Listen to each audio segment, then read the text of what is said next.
Right, okay, so welcome to our latest EX Space webinar. Really, this is the second of two webinars we've done focused on line managers and the role that they play in unlocking engagement and creating that everyday EX that's so important. A few housekeeping points as usual. If you can mute yourselves your end, that would be fantastic.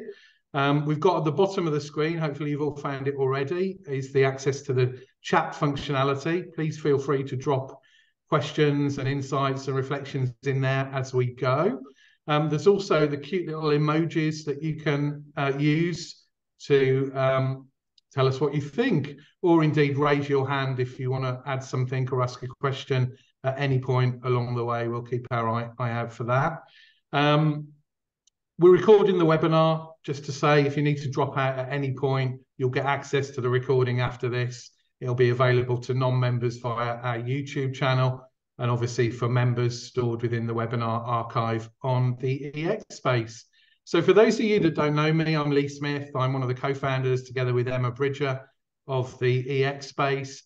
I'm I use it hesitantly, but a veteran, I suppose, of this space, with 3 decades now, showing my age. Really starting out primarily in internal comms, but broadening out as that profession matured really over the years to have much more of a focus on employee engagement and latterly employee experience. Run an agency called Gatehouse for many years, which we sold a few years ago now. That's part of Gallagher's growing employee experience practice these days. And I'm joined by the very capable Katie in Emma's absence. Katie works really closely with Emma on the consulting side, our sister business, the People Lab, and in particular has worked really closely with clients on the deployment of these manager toolkits that we'll touch on as part of this session. Also works really closely with me on the EX Space content and program. So in terms of today's session, it's really looking at how we equip and enable line managers to be able to create great employee experiences. So it's focused on really that team level activity and how managers can help shape that everyday EX. Often within EX, we focus on the big picture, the kind of employee life cycle elements, and it's attractive to kind of maybe start there and fix onboarding or fix performance management. And those are great, those are hugely important and, pivotal moments for people. But actually that everyday piece, the piece that the line manager really is the guardian of, is so critical, and we think needs more focus and attention. So we're going to set the scene with a little bit of background and evidence. I'll do that, then I'll hand over to Katie. Katie will build on that with some of the science that underpins our approach. And also we'll walk you through some of the killer tools that we have as part of the line managers toolkit. Now the toolkit itself is fantastic. It's a really incredibly powerful resource. 30 pages of practical advice, of guidelines to really help you empower your managers. It's something you can quickly and easily adapt for your own organizations. And it's available exclusively to our members, the EX practitioner level and the EX professional levels of membership will have full access to this tool. So this toolkit. So we'll talk about that a little bit more later, but just wanted to set the scene. Quick word about terminology. We'll use basically leader and manager interchangeably as we go through this session. I know there's lots of views and opinions on the differences between leaders and line managers, but in reality, managers need to lead and leaders need to manage. And so we'll kind of use them interchangeably, and make no apologies for that, really. This stuff is relevant to both audiences, no matter how you kind of conceptualize them. Okay, so a brief recap on, for those of you who missed it, in terms of the evidence and the backdrop to this. We've known obviously for decades that the role that line managers play is critical to creating positive employee experiences and ultimately to unlocking engagement. there was the seminal study really by Engage for Success, nearly 15 years ago now, the McLeod report, which underlined the role that engaging managers play within the engagement mix. And they pinpointed engaging managers as one of four of the big enablers of engagement, alongside strategic narrative, employee voice, and organizational integrity. And I would say that actually line managers have a hugely fundamental role in all three of those as well. So there's no arguing with the role that managers play in all of this. Our own, as on the screen there, our own research, the inaugural EX report we unveiled a few months ago now, and that discovered that line manager capability is the #1 challenge for EX practitioners right now. And not just that, it's also a top 3 challenge for many of them too. So huge priority area for the EX practitioners that we spoke to. So it's clearly important that they're critically important to the work that we do within EX, but also really challenging. We know that line managers and tackling the line manager issue or challenge is a really tough one. So there's a desire really to kind of make it as easy as possible. And as we'll touch on in a moment, in many ways, we've kind of gone backwards in recent years on this particular issue. It's something we've known about for a long time, but we still haven't fixed. So there's got to be a better way. So let's consider some of that evidence. What you've got here on the screen is from Gallup. And it adds weight to the idea that leaders matter when it comes to EX. What they've done is they've looked at the life cycle, the employee life cycle, from attraction to departure, as you can see there, and looked at the role that managers play in that. So we can see attraction at the point of attraction when people come on board, join the organization. Millennials say the quality of manager is the #1 factor that they consider when looking for a new job. Onboarding, managers play an active role. Employees are 2.5 times more likely to strongly agree their onboarding was exceptional, where managers are involved in delivering that. Managers account for an astounding 70% of the variance between in their team's engagement between one team and another. Huge figures. Performance, only 2 in 10 employees strongly agree that their performance is managed in a way that motivates them to do outstanding work. So here actually pointing towards the opportunity that we all have to kind of adapt and fine tune and improve line manager capability, hence it being the #1 challenge. So we know the huge contribution that managers make at every point in that life cycle. We know also that their impact stretches far beyond that into this realm of what we call everyday EX. The next slide is really data. This is more recent data, a few months ago now, from Gartner. And this just says, times are tougher than ever. If anything, the line manager challenge has got even bigger since the pandemic. So leaders 43% more likely to say work is interfering with their lives outside of work. Managers saying that reported higher levels of burnout than their own team members. 61% of leaders or managers reporting that they have more general responsibilities. So they're overloaded with work, with administrative burden, with more and more stuff to do. 35% more than a third of managers saying they have more direct reports. I was reading a fascinating piece of research yesterday on the optimum team size for a manager, which is between 4 and 7 people. But often we find managers with, in some cases, literally dozens of people reporting into them. And this situation has got worse since the pandemic. So, we know managers are more burnt out, they're more overloaded, they're more overstretched than ever before. And at a time when their team members, when employees are saying they want their support and help more than they ever have. It's a recipe for a crisis, without a doubt. Okay, next slide, please, Katie. There's also massive widespread recognition of the need for some sort of a new style of leadership for this new world of work that we now find ourselves in. In recent years, there's been a wealth of books, a deluge of scientific studies focused on different styles of leadership.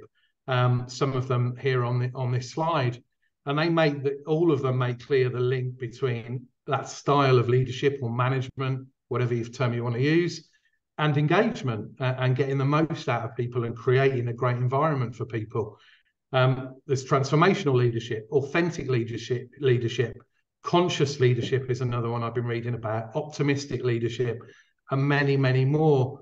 And actually, there's some common themes running through all of these. So what many of them touch on is a manager who's more purposeful in what they do, who's tuned into people's emotions, who has a strong moral compass, who models the right behaviours, who is supportive and shows that they care for the team, who's focused on the genuine growth and development of the individuals in that team, creating a team environment where people can really flourish, who's focused on strengths and creating positive energy within their team, who has high levels of self-awareness, and who has and builds integrity and trust. And those themes or traits are quite common through all those different styles of leadership that we touch on there. And actually, there's a broader concept, which is the concept of positive leadership, which we use really as an umbrella term. It's based on the work of a guy called Kim Cameron. If you haven't read his stuff, it's well worth it, really important for when you think about managers and leadership. His key book is Practicing Positive Leadership, highly recommended. And in there, he presents a wealth of empirical research on the impact that leaders and managers can have, and lots of practical tools. And that's what we like about that. It's all about equipping managers to be able to make a difference. And of course, it chimes with our own perspective on positive psychology as well, and positive EX. So as you can see there, positive leadership drives positive emotions. Emotions is really integral to this, and that creates a positive employee experience. Okay. And really what we want to touch on now, just for a bridge between this and the toolkit, is how we equip, how we set our managers up for success. We've got to focus them on getting the experience right for their teams, but importantly, we've got to make that really easy for them and simple, not over-processing, not too onerous, not too difficult or challenging, not more process and admin to cope with, just easy tools that they can integrate into their ways of working and use with their teams. And that's really what we've done with the toolkit and the tools within it, which we'll talk about in a moment. And, you know, also we have to treat line managers as what I'd call a VIP group. We often don't do this. We sort of lump line managers in with our broader audience, the broader employee base. They get messaging at the same time. They're cascaded. They're part of and the change programs announced to them at the same time as everyone else. We fail often to treat line managers as a distinct and special, quite unique group within the organisation, and that bit's really important. We've got to look after them. We've got to approach them in a slightly different way. We've got to give them the heads up. We've got to equip and enable them to first experience things for themselves and then help shape that experience for their people as well. Some things on the screen here. Choose your managers, goes without saying really. Choose your managers and leaders carefully. So that selection is hugely important. We know this, right? So many managers are made managers because they're great at the technical aspects of their role. They're suddenly blessed with a team, gifted this wonderful team of folk to look after and care for, but often not given any training or development or skills to be able to do that. They're just kind of left to it and expected to be great at that. Sometimes those folk are brilliant at technical jobs, but not very good at the people side of things. So actually, we need to make sure we select the right people in the first place with the right skills. And then once they're in situ, hone and develop, of course, those skills. We need to give managers the right support. We'll touch on that, obviously, through the webinar. And that might be from everything from ensuring that they get the right internal communication content to providing them with the right training and development and learning. In their research, Gallup discovered that leadership development programs aren't translating into managers feeling fully prepared for their roles. A lot of managers are saying, I don't know, help. I don't know how to do this.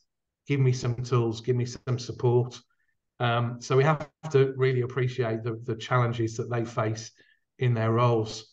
Practice empathy. This is about living and breathing the kind of philosophy of great employee experience. And empathy is absolutely at the heart of that.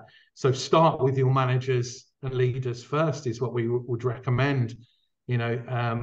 Understand their challenges, get them to understand what a great experience looks like for them as a group, and then get them to replicate that activity with their own teams. That's how you create little fires across the organization and begin to really change a culture. And take steps to ensure your brand, purpose, culture are baked into all aspects of the employee life cycle, right the way through. And that applies to managers as much as it does others. Thank you, Katie. I think we are... I'm going to hand the baton to you, Katie, to talk about the practical tools, the toolkit. Thanks so much, Lee. Just before I get stuck in, I noticed a question pop up in the chat from Andrew asking, what are we talking about when we're talking about that definition of capability? Is it skills? Is it capacity? Is it attitudes? Or is it something else? Oh, Lee, you're on mute. It's the old classic. Oh, whoops. There we go. Okay, I can't remember the exact context of that, but obviously, yeah, it's a challenge.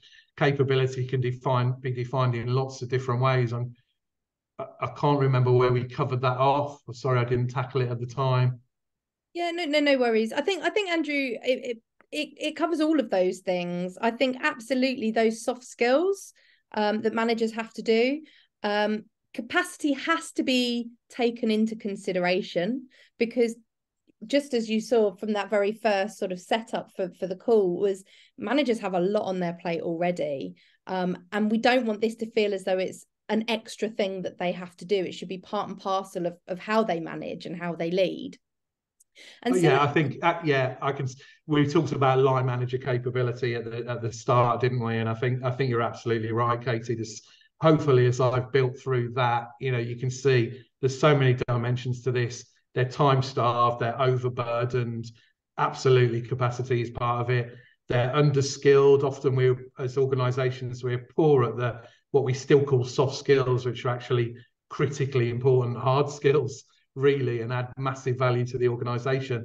Like empathy, that's a muscle we can build, but we don't train managers and teach managers how to do that. So I think it's a whole mix of different aspects, really, that make up that challenge around capability. Well, thanks, Lee. So the toolkit, the line manager's toolkit. So I'm going to get my slides back up now and kind of walk you through a little bit of what you can do to help your managers have these conversations without it feeling like another thing to add on to their to-do list. So as Lee said right from the start, members of the EX space that are practitioner or professional level will actually have access to almost like a light version of a full toolkit. So they will have facilitator guides for some of the activities that we're going to talk to you about today. So let's get started. So first of all, what is this toolkit? What's special about it? So first of all, we want it to be something that is easy for managers to be able to use. So as I said before, we don't overwhelm them. They've already got a load of things to do. We don't want them to have a list of other activities to do. So it's something they can just incorporate into their day-to-day. It's designed to be the activities within it are designed to be modular. So you can, if you're having an away day, you can run through them all together, or you can just take 10 minutes here and there and pick off little activities as we go. I think one thing that we want to encourage practitioners and professionals work in this field to do is go through this toolkit with their leaders or with their line managers as employees first. There's a couple of reasons for that. I mean, first of all, they are employees. So the insights that you get out of this and the conversations you have with your line managers and your leaders are just as important as they are with frontline employees. So it's a benefit to you as a practitioner. It's also a benefit to them as a line manager.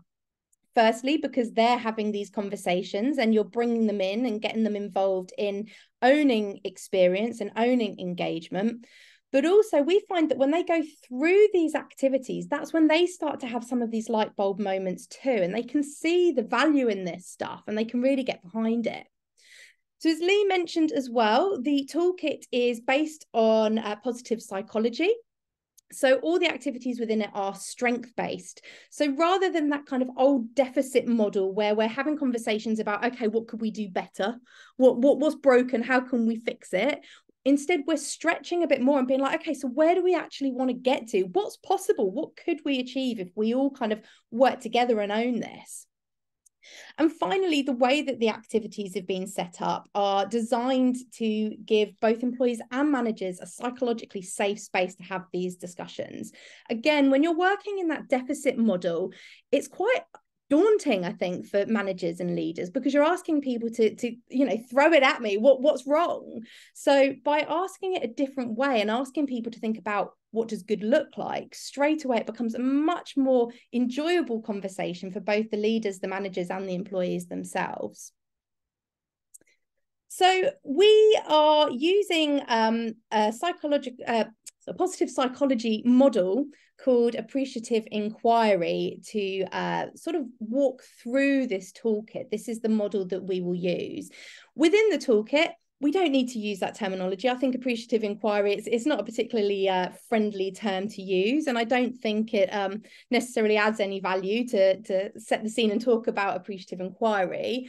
But what it is good to do is have a look and kind of see the flow of the activities that you have and how it kind of tells that story. So you start with kind of number one, defining what it is, why are we doing this? Why is it important? Why does it matter that we want to focus on great experiences and improving employee engagement, and also kind of how do we do this together rather than it being a list of things that lands on an HR professional or an EX experienced person's desk of things that they've got to do. So set the scene. Then we want to kind of look at, okay, so where are we today? What's good of where we are today? What can we get much more of? What can we appreciate? What does good look like as we are today? Then we move on to the dream zone, which is what could it be like? So again, away from that deficit model, we're going to stretch ourselves much further. What if anything was possible, what could it look like? What's the best it could possibly be? And you'll find that there'll still be those little niggles that come out in that conversation, because people will say, say for example, there's a problem with internal comms. People say, well, our internal comms will be much better, rather than, oh, internal comms is rubbish. So again, it's just a much nicer way of kind of framing that conversation. So you'll still get that insight in terms of what you might need to fix, but you're stretching much further. You'll get much more out of it.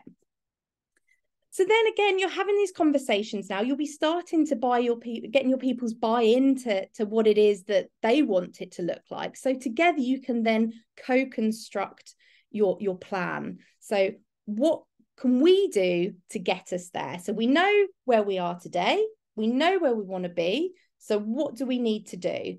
And that moves us very nicely onto the fifth circle, which is how will we get there? So what can I do as an individual? What can we do together as a team? And maybe where might we need a little bit of help or support from the organisation as a whole? So you can see, here's an example of a toolkit that we've worked up with Lush. So you can see there, we start with that appreciation. So let's see the experience, where we are today. What's the current experience? What could it look like? Imagine the experience. Let's design it. Let's shape it. How will we get there? And then what are we going to do next? So you can see how that maps really beautifully to that last model that I showed you. There's another couple of examples of toolkits that we've done with people in the past. And there's different ways that you can use toolkits like this. So the example you see there on the left, Canal and River Trust, they had hard copy versions, and they were sort of little A5 cards, and the managers had them. They could hold them in their hands. And again, some of them would do those in sort of a half day team away day, and they would work through all the activities together. They might swap around a little bit. They might have other people within the team leading the activities. So they had the hard copy versions. You also have the this one here on the right. This was like an online PDF interactive document. And another one of our clients that we'd worked with before had a microsite built using the activities within the microsite, which they uploaded to their intranet. So there's lots of different ways you can do that. But really, the core of these toolkits are the activities which sit underneath it. So we're going to have a look at sort of 4 of those activities. And like I say, the people that are members at either practitioner or pro level of the EX space will actually be able to download a facilitated guide for each of these activities. So that will be available for our EX space members. So if you're not a member yet, do check it out, because it's an amazing resource to have, like I say, full facilitator guide on here. But we'll just give you a little bit of a flavour of what that might look like. So if we take you back to that very first bubble, if you like, once we've set the scene, the best experience is really, what does good look like today? So what is the best of the current? What's happening for you now? I personally think out of all of the different activities and the different bits of work and things that we do with clients, in both in the capacity of when I've worked with People Lab on the consultancy side of the business, and also within the EX space, this for me is the number one, hands down, best activity. It's really, really, really easy to do. It's cheap, it's a free activity to do. It takes minutes to do, and it gives you so much insight. So it's as simple as this. Rather than sort of asking people, okay, so what engages you at work? And people think, I don't know, maybe, give me a bit more money. That would be nice. You get the sort of things that they think are the answers and think are the truth. But actually, if you just change that question and ask people to tell you about a time that they had a great experience at work. Tell me about a time where you were firing on all cylinders. You came home at the end of the day, you poured yourself a cup of coffee, and you just thought, God, that was a really great day at work. I actually really enjoyed my job today. And it's amazing because everybody seems to have one. We've been doing this for years and years. We've literally run hundreds and hundreds of these best experience activities. And in all that time, firstly, we've never had anyone say, oh, the best experience I ever had was when I got a pay rise. Money never seems to come into it. But also, no one ever sort of says, oh, I've never had a best experience at work, which is amazing. So everyone will have that memory of something that's happened to them at work. By having those conversations, sharing your experiences, you'll notice that within your team, there'll start to be some key themes that come out. And there's kind of 2 ways we look at these themes. And actually, this best experience activity is what fed into our wider research, the EX lens, which is about what makes a great experience at work. So you'll find that your themes cover kind of 2 areas. So one is your universal theme. So you will expect, by having these conversations, that these will come out in different degrees, in different amounts of strength. So you might find that one organization, growth comes out much, much stronger. Or it might be belonging comes out much, much stronger. So as an example, we've got on here meaning. So people that often work in charities or work for the NHS, you often find that meaning comes out much stronger. And you'll still see those other things in there, but you might find that there's a sort of a variety of strength to those universal themes. The other thing, which I would say is almost more important in some ways, are those individual differences. So these are the things you can't make assumptions about. What are the things that make a difference to your people?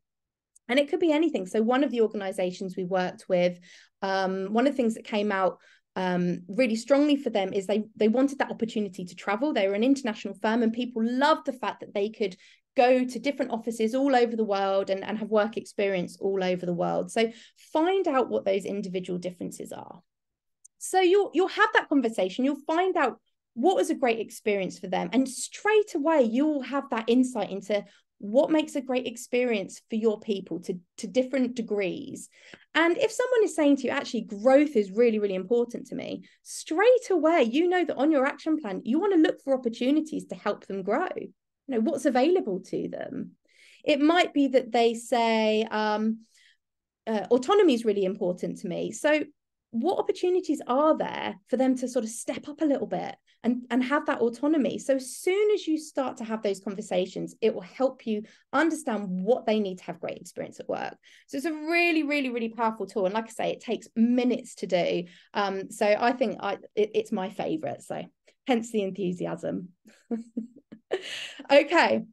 So we're moving on to the next circle, if you like, the bit about I can never say this one, envisioning. Imagine the future. Let's call it that instead. I always feel like I need to like play around with my teeth to say that one. So imagine the future.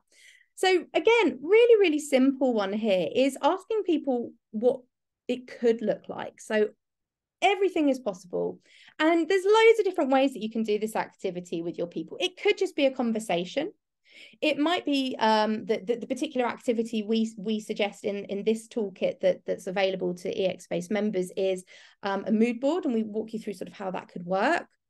We've also had people in the past create almost like job ads on their phone. So they did it again at an away day, and they went off and they did like fake job adverts, come and work with us because we've got XYZ. And you can be as out there as you like.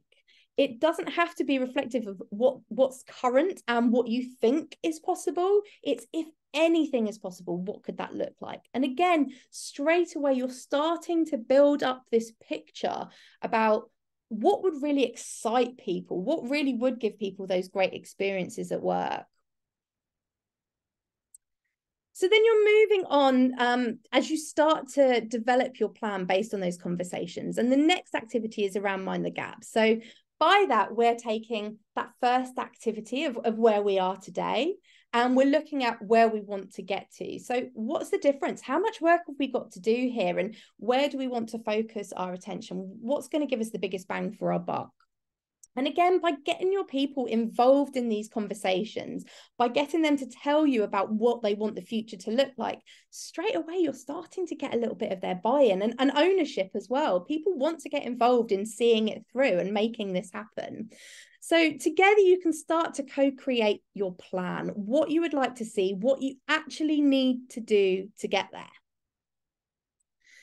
So there are other things within the toolkit that will really help you go through that journey. An example here is we've got the circles of influence model on there. We also have the accountability ladder as well to sort of talk about how we can make sure people are more accountable. So again, check out the EXSpace. If you want to join up, get the full access to the toolkit so you can play around with all of these. But just in brief, the circles of influence, why that's important. So we all know that there are certain things that we can influence and control, and then there are some things that we can't.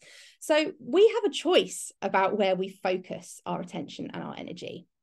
And we can choose to focus all our attention on the area that's outside of our influence, but you'll find that that leads to more and more blaming, accusing, feelings of victimization. And that will also mean there'll be lack of action to actually change things. And what you'll find happens there is the circle of influence actually shrinks. But if you can focus more on those things where you either have some influence or things that you have direct control over, you'll find that you're much more proactive, and you'll find that almost like every victory you have will motivate you to find new ways of exerting influence. So you become much more creative. And in essence, you're not wasting your energy on things that you can't do anything about, but instead you're directing and focusing on those things that you can change together, again, either as the leader, as a manager, or together with your team. And that way you all feel sort of stronger, more creative. And what happens then is your circle of influence actually expands as well. Just a few examples of some of the organizations that have used this approach, again, in various different forms.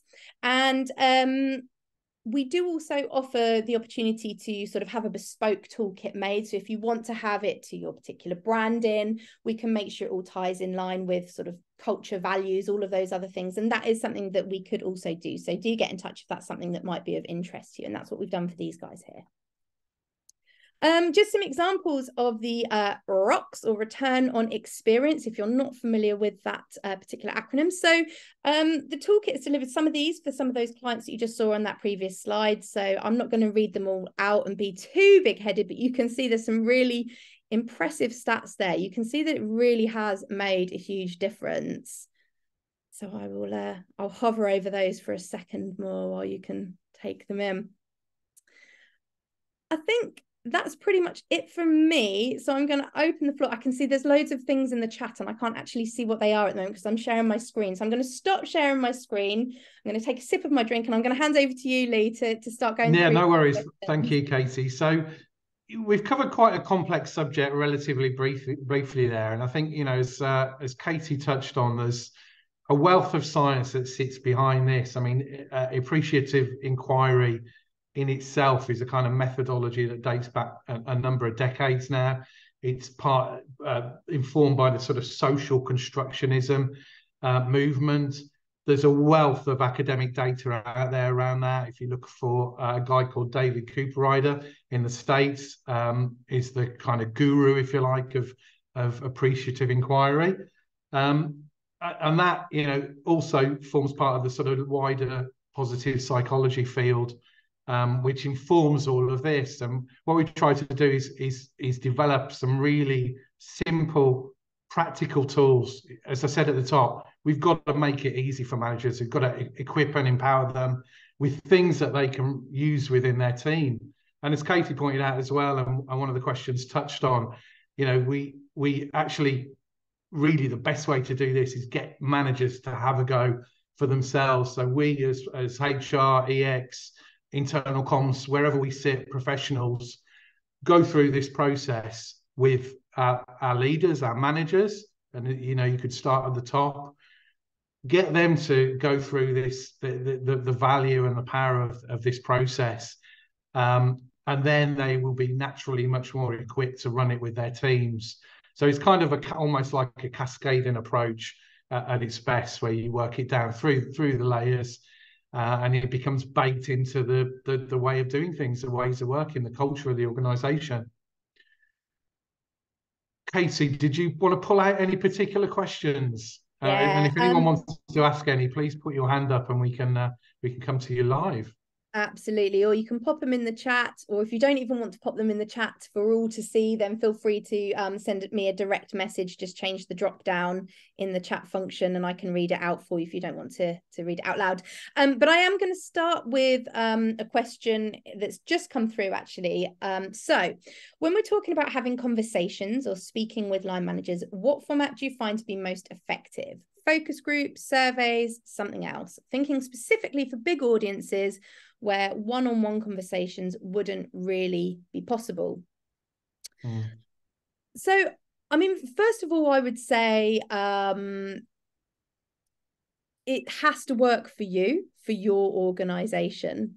So there will be people out there who have real difficulties with operational requirements, getting people away from the day job to have these conversations. So, like I say, some of our clients have done this where they've run these activities as part of an away day or even half an away day. You know, they don't take particularly long time to do. If people are really time poor and they don't have that time in an away day dedicated, then something like a hard copy version is really nice, or even just the outline of the activities in front of them, and they can run through them either in their team meetings. They can run through it like that. Because obviously we would recommend that everybody has some form of get together meeting, whether that's at a manager level or a line manager level or with their teams themselves. So it could be that they have it through either their monthly meeting or their weekly meeting, whatever that looks like for those organizations. But you can really format it in whichever way works for you, I think. Would you add anything else to that, Lee? No, I'd add absolutely that point. I think these tools are designed to be scalable. So as you say, you know, many organizations have run either appreciative inquiry in a huge group as part of a conference or a way day session, or a technique like World Cafe, which is closely associated, and another tool that we often use with a big group. You know, I'm always a fan of sort of smaller and more concrete a group you can get, you know, team, a sort of tangible team size. You want, you know, these are, when you go through these exercises, it gets you into quite sort of emotional territory, doesn't it, Katie? When people share their experiences of what great and best experiences have looked like for them, it is quite an emotional space. So actually, you know, again, we talked about you need to create a psychologically safe environment for people to share it. So sometimes smaller groups are more powerful, but you know, you can flex it. I think absolutely right. Excellent, thank you. I'm also just going to read out one of the questions that we had. I think you've answered it within the chat itself, but obviously for those people who are not joining us on the call and are going to be listening back to the webinar, I just want to make sure that that's covered for them as well. It's come up in a couple of different ways here. So by line manager, do we mean anyone that line manages others regardless of their level of seniority? And Lee, you've answered this really beautifully in the chat itself. So do you want to just read that out or Yeah, well, I'll paraphrase. I mean, I think, you know, there is this point that often we call people managers, and they earn that title of manager through technical competence, right? And whilst they're called a manager, they don't actually have any people reporting into them. They don't lead a team in that sense. So we're kind of putting them to one side. This is really about people who lead others, who have a team of people reporting into them, who care for and look out for those folk, who control workflow for those folk. So real managers with a group of people that they're looking at. That's what we're talking about when we use the term line managers, and deliberately so. We toyed with middle managers, which is often a more heavily used term these days, but the line suggests a group of people below them, and that kind of works for us for that very reason. Yeah, so it could be frontline managers, and it could be, you know, it could be heads of that have a team of people beneath them. If you manage people, it's relevant. Yeah, and I think Clive made a point that sort of built on that in a way, Casey, which is around, you know, you could see a scenario where you use the tools that we've gone through here, or a toolkit like this, with first-time managers, so kind of frontline initial managers when they're promoted. But if that's not the way they experience their management from above, that could be problematic. And actually, for me, you know, that's a strong case for starting with senior leaders. You know, this is something that you can run down through the organization. You want everyone to be sharing those best experiences. You want everyone to be living and breathing and talking the language of great EX. And, you know, that needs to be role modeled from the top team right the way down, in my mind. Yeah, absolutely. And again, I think I might have said it earlier on, actually, is also by them experiencing this, you get a lot of light bulbs where you're like, oh, actually, yeah, that does pump me up, because they are starting to have these conversations as well. And they're like, yeah, I remember that time that I had that great experience. It does matter, and it did really make a difference to me. So I think that's another sort of really good reason why it's worth doing it with that senior team first, because then they'll buy into it and get it. Nina's asked the question, how do you measure the impact of the toolkit? There was obviously some really impressive numbers under the ROCS heading, return on EX, that we talk through there. You know, some of them quite mind-blowing. How do you kind of attribute those numbers to activity like this, or a toolkit like this? It's quite a big answer to this question. To really, in fact, I'm pretty sure we've done a webinar on measurement previously that would be really helpful. So check out our YouTube channel, and you'll get a lot more depth to the answer than what I'm about to give. So I think when you're using this, chances are you've already got an idea of why EX and engagement matters. Now, you might not have necessarily had that buy-in from other people within the organization, but there'll be a reason that you're doing it. It might be that you have really high levels of attrition at the moment that you want to bring down and reduce. So there are sort of those outcome measures. So you can have as benchmarks, sort of a before and an after. It might be that something comes up as part of the toolkit where you identify a specific challenge. So it might be that there is an experience that comes up through either the best experience conversations or the future visioning that you think, oh my goodness, this is absolutely what we need to focus on. It's been brought up time and time again. All of these conversations have come up. Everyone is saying, I don't know, let's take, for example, we need to improve our onboarding experience. So it might be people say, I joined, it wasn't a great experience. I remember when I joined a previous company, it was amazing. That's what we need to work on. And what you can do there is then create some measurement around that specific experience. So you can do a bit of a benchmark of where we are today, and then look at how you measure that going forwards. The other thing you've got is the EX lens model, which looking at those sort of what makes a great experience, again, you can have a look at where you are today. Back to the EX Space members, we've got a really fantastic diagnostic. So it comes up with some questions that you can build into either your employee survey or focus groups, or however you want to use those diagnostic questions to find out how you're performing against those. And again, you can have your before and after benchmarks. So there's various different ways that you can kind of measure progress having used the toolkit.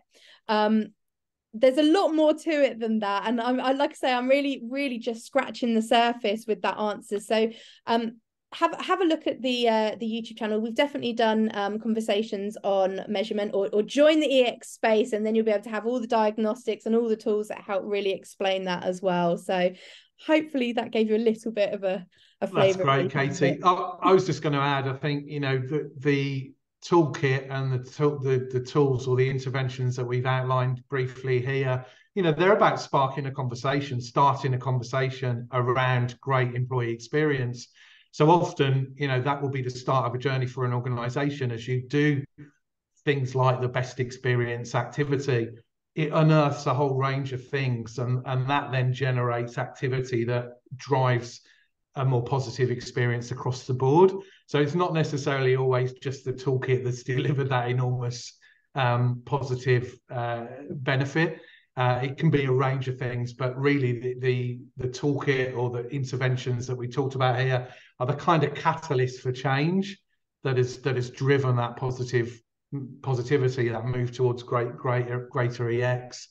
So yeah, it's an interesting one to unravel.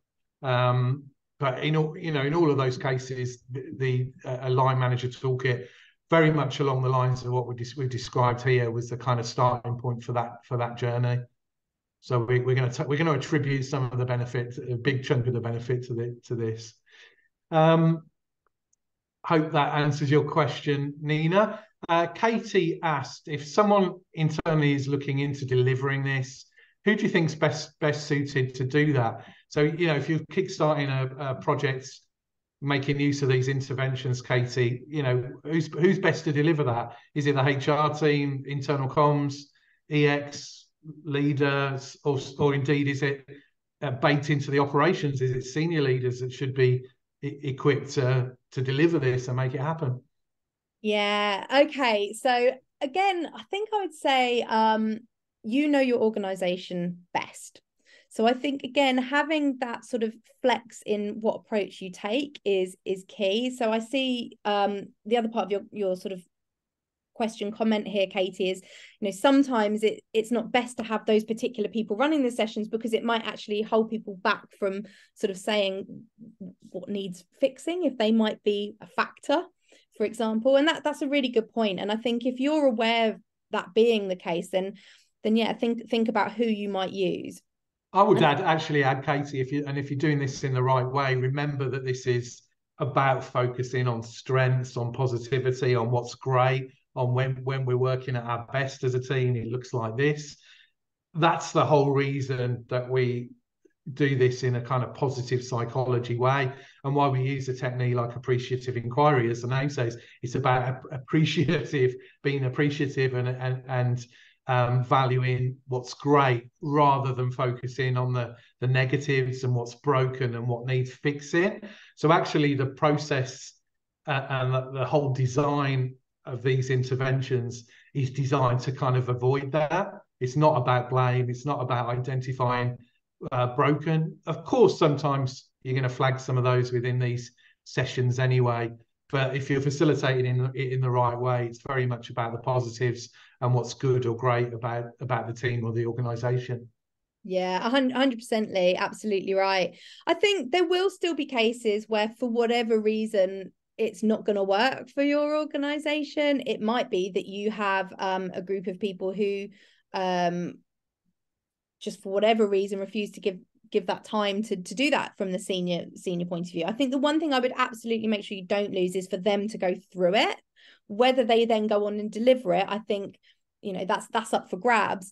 And again, we have had different people that we've worked with on this roll it out in different ways. So it does work really well, starting with the senior leaders, and then they will do it with their teams. That works beautifully. And like Lee said, you know, we have deliberately designed it to be set up in a way that it isn't a horrible, difficult, awkward conversation. It's a comfortable conversation to have. But if you don't think that's right for your particular audience, your organization, that's okay too. So the other thing that we've had people do is they've set up EX champions or EX advocates. And that's what Starbucks did actually. They have an advocate team, and we ran through that with them first, and then they rolled it out. We've also had a little bit of a hybrid of those two approaches where I can't remember who it was now. One of the people we worked with had they had a champions network who would then go in with the senior leaders to deliver it. So they were almost there to support it, and they would run the activities together with the senior leaders. So there are loads of different ways that you could do that. It might be, you know, you suggested in there, Katie, that maybe comms teams do it. That could work if that's the right people for your particular organization. That could work. It might be that as an EX practitioner, your team run the sessions, but it's much better when you kind of own it from within as well. So I think it works really, really nicely, that senior leader level starting off. That would be my preference, but you can flex it. Hope that helps. Thanks, Katie. I think we're almost at time, but I can't see any hands up, so I will. Oh, we've got two more in actually. Let's, Clive's just, how important when you're asking these questions is the approach the manager adopts, i.e. actually stopping and involving a delivery pause so people can think about and answer the question, also staying neutral about the answer. Yeah, I think, you know, what you're asking there is, you know, is how much sort of facilitation by the manager is needed, and how, you know, how controlling does that need to be? I mean, I think we want managers to live and breathe this in the same way. Again, as Katie said, a big reason to put them through it first, that they experience this intervention before actually delivering it themselves, is so they understand the nature of it. And I think, you know, these are designed to be easy. We don't need some you know, hugely expert facilitator to come in and run these. Yeah, yes, you know, you need to be open-minded, you need to have the right intent, all of those things. Katie, what would you add to that? Yeah, no, I think you're right, Lee. That's key, really, is we all know that some managers are better at facilitation than others, especially if they have been promoted to that particular level because they're technically great.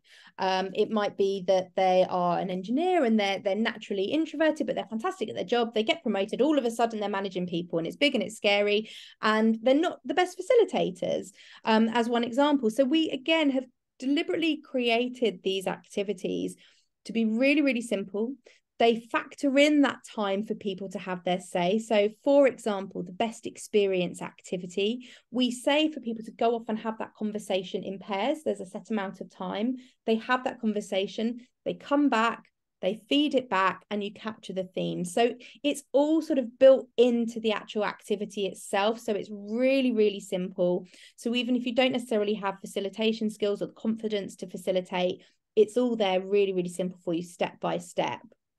So and it works, doesn't it? I mean, you know, we've done this in literally hundreds of organisations, and it's incredibly effective and really quite transformational when you get these conversations right, and it works. It's very rare that you come across a manager that can't pick this up and run with it and make it work within their team and their context. Yeah. Absolutely. Think we should probably call time, Katie. Just wanted to flag up, if I may, our upcoming webinars. So we're heading towards Christmas. We've got a couple before Christmas and a couple after. So the EX Files Live on the 27th of November is looking at digital EX within the healthcare business Bupa. Fascinating look at more the digital side of things. On the 4th of December, we have another EX Files Live. This time we're talking to the amazing team at the British Red Cross about their journey trying to transform a 150-year-old, very complex and large organisation and drive great EX there. That's a fascinating one. Again, EX Files Live. So these are our kind of live real-world case studies. On the 10th of January, Alsavia talking about their EX story to date. And then on the 25th of January, we've got Howard Grace talking about the listening organisation and role of emotion. And very much he'll be touching on the role that line managers play in employee voice and listening as part of that. I know he's very passionate, as we are, about that. So those will all be run as public sessions. So keep a lookout. We'll get the invites and the blurb out to you shortly. And we hope to see you again soon. Thanks, everyone, for your time. And until next time, take care. Thank you.